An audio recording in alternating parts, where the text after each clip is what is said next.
Hey everybody, I saw some lecture notes got posted from Merckx, and there was one thing that I wanted to address. So when you're trying to find the derivative of an exponential function that has a base other than e, he writes, f of x or y equal to b to the x, which is fine.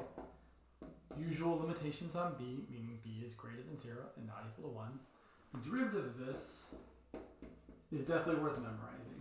It's b to the x times the natural log of b.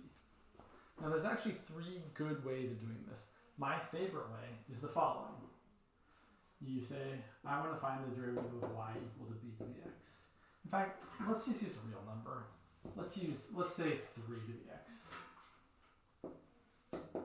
So one way you can do this is using logarithmic differentiation, like we did when we, no we didn't, sorry, which we will use. So you take the natural log of both sides. And the whole reason for taking the natural log of the right side is so you can get the variable out of the exponent. That is often a method for dealing with variables and exponents, is taking the logarithm of them so you don't have to have them. And we'll also see that when we do log and semi-log graphing. And then we bring the x down. So natural log of y equals x times the natural log of 3. All right, then we differentiate both sides. And here's where we have to be extra super duper careful on both sides. The derivative of the natural log of y, well, in the previous video I talked about how, maybe he didn't do it this way because he didn't do that yet. Fair enough. But the derivative of the natural log of y is, well, the derivative of the natural log of x is 1 over x. The derivative of the natural log of some stuff is 1 over the stuff times the derivative of the stuff. The derivative of x times natural log of 3 is just 1 times natural log of 3, or natural log of 3, right? Natural log of 3 is just a constant. I want to make this really good. It's like 1.19, I think. I'm not positive about that. Don't quote me.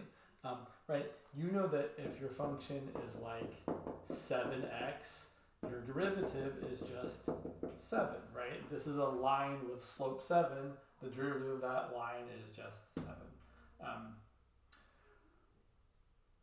Sorry, got a little caught up here. In a similar way, if you have the natural log of 3 times x, the derivative is just the natural log of 3 times 1. And now if we solve for y prime, you get y prime equal to y times the natural log of 3. So y prime is equal to y, which was 3 to the x, times the natural log of 3. So in general, if your function is some base to the x, the derivative is that same thing times the natural log of the base. So that's one way of doing this. A second way of doing this, which is also good, is using the change of base formula.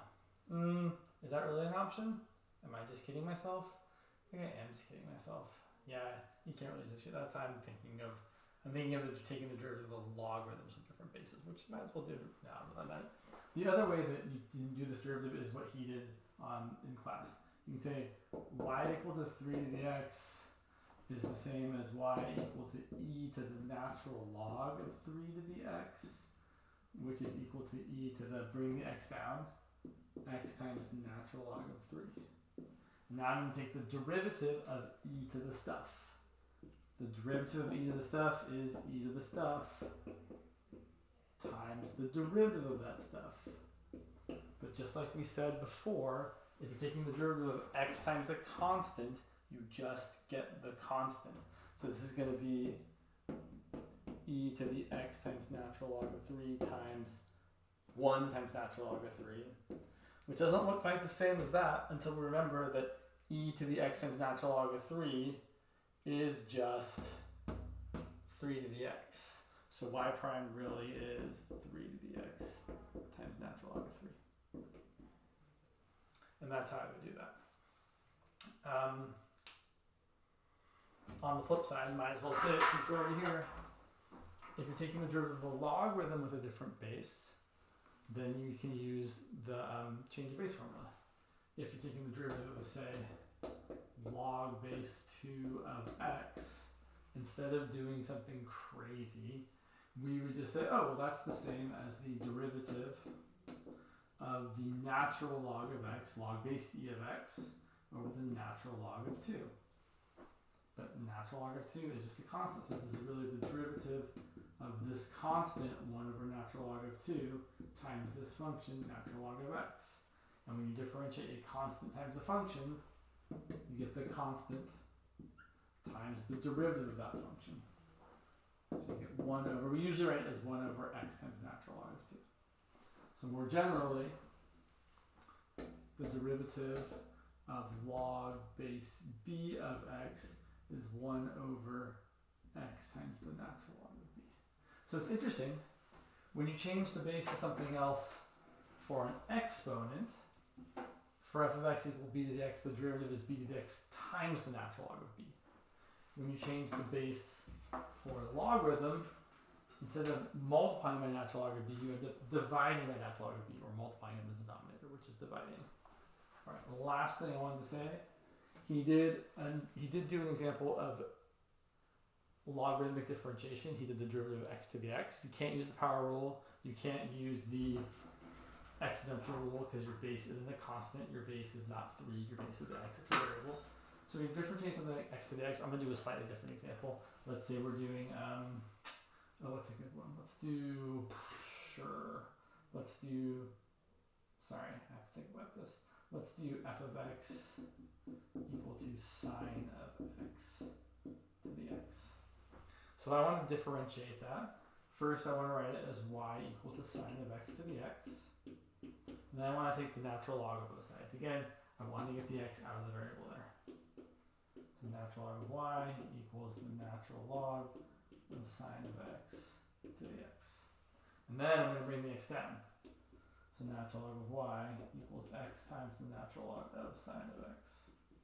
Okay, now that I've got the variable out of the exponent, I can differentiate both sides. So differentiating both sides, well, on the left-hand side, we have to use implicit, right? Natural log of some stuff. The derivative is 1 over the stuff times the derivative of the stuff. On the right-hand side, this is always going to be true if we started off with something with a variable in the base and the exponent. You're going to have to use, there's a name I'm forgetting right now, the product rule. So you're going to have the derivative of x, which is 1, times the not derivative of the other part, which is natural log of sine of x, plus x times the derivative of the natural log of some stuff is 1 over the stuff, 1 over sine of x, times the derivative of the stuff, which is cosine of x. Simplifying this, we get y prime equal to bring over the y. This is 1 times natural log of sine of x, which is just natural log of sine of x. And I'm going to write this as x times cotangent of x, because cosine x over sine x is cotangent of x. Finally, we should always replace the y with what it's equal to, right? Because our answer, if our original function was a function of x, our derivative should be a function of x, and there shouldn't be any y's in it. So our final answer, I could write y prime, or I could write f prime of x is y, which is sine of x to the x, times all this jazz here. Natural log of sine of x plus x cotangent of x. All right, just wanted to show you guys that before, well, I don't know. Just wanted to show it to you. I'll see you all tomorrow. Bye.